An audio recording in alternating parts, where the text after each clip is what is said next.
Okay, thanks LMR for sending me out the new fuel pump pretty quick. And for those that don't know, TI Automotive is the one that makes the Walbro pump and has for many years, except now they carry the TI fuel pump name. There's the old beater that's getting the fuel pump. 1992 summer edition Mustang LX convertible. So we still have the carpet and everything in. We are going to, I did just fill the gas tank on this thing, so I am not dropping the fuel tank. I am not draining all the fuel out of it. So I'm going to cut through the floor of the trunk. So we will see how this goes, and hopefully it'll work out well for myself and others that watch this video.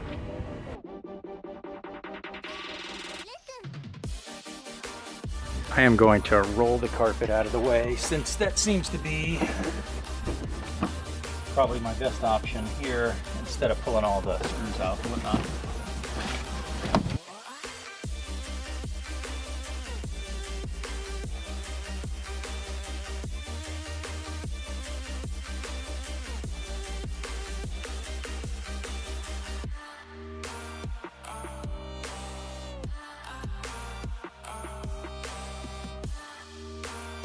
So if you're needing to know where this wire here goes to unplug, since you're going to be cutting in this area, you just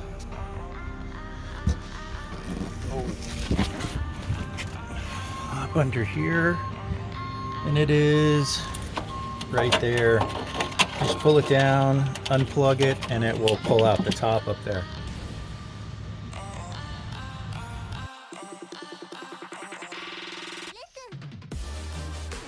That looks like it. We'll see what we got here. Here's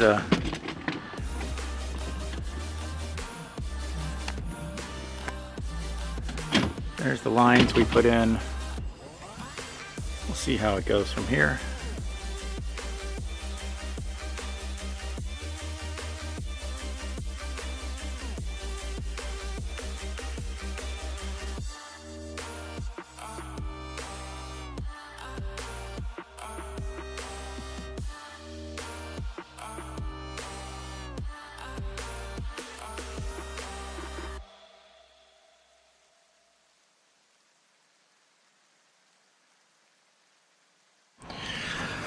So I ended up just using a small wire brush and this, and was able to get it pretty clean.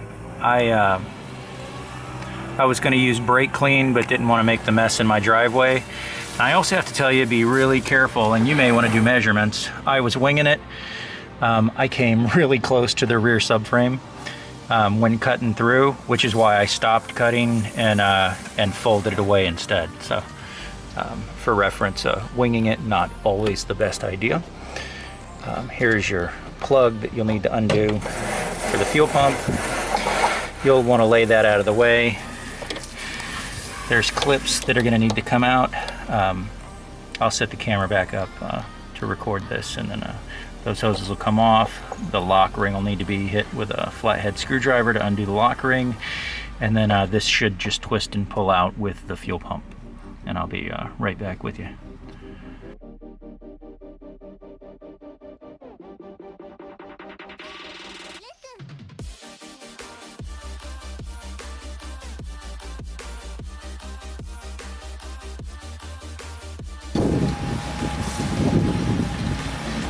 And basically you're just fishing it out now. I want to make sure not to accidentally drop the screen in here.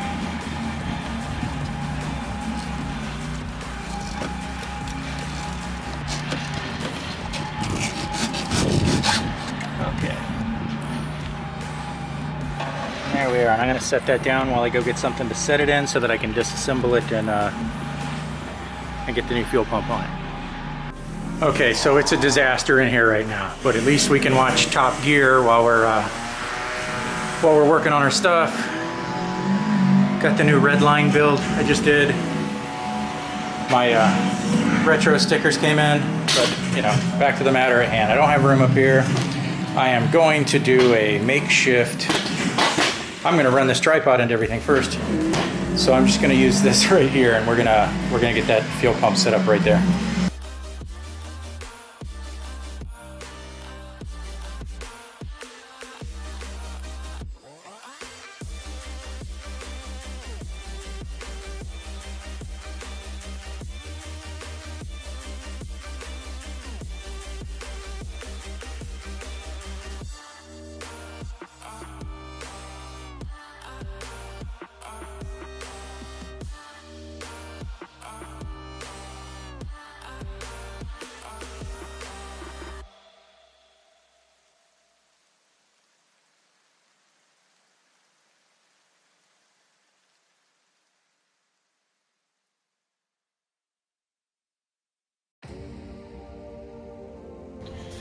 So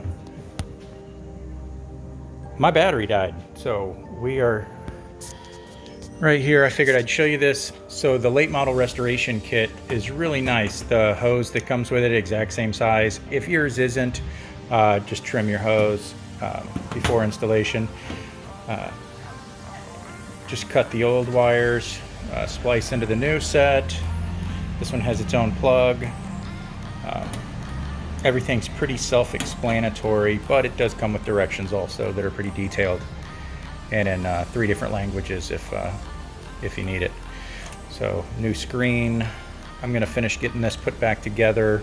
I don't know if it recorded it or not, or when the battery died on the other camera, but if you need to know, 5mm on the screws that hold the bracket on.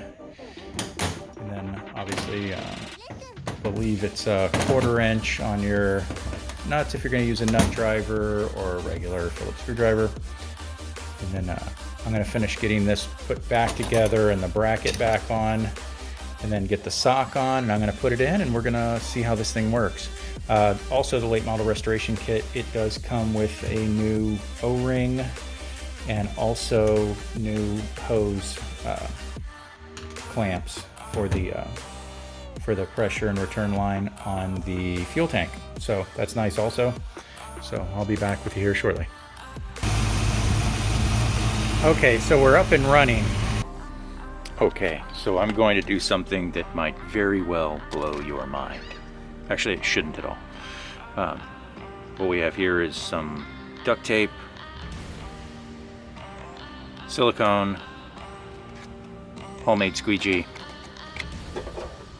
scissors, and it's another day. What I've done is I pre-prepped this, cleaned it, painted it to avoid any rust, and by no means am I an engineer, but what I believe I have created is a nice little crumple zone in the event of a rear-end collision that may save my life, but I cannot vouch for that.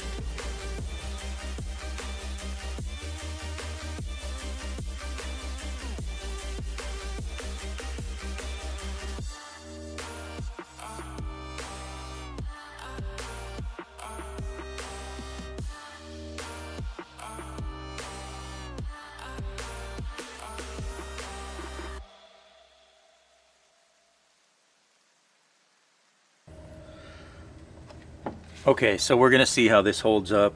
We'll put everything back together, let it sit. I'll drive it for about a month on and off.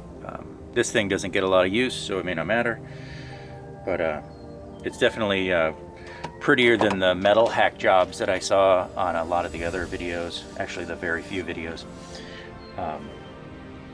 And if for some reason it blows up or comes loose or anything like that, then I'll cut something and put a couple screws in it. But I was trying to avoid that mainly because I saw one guy punch a hole through the top of his gas tank. Obviously you can be careful and avoid that by shortening your drill bit, but not everybody thinks of that.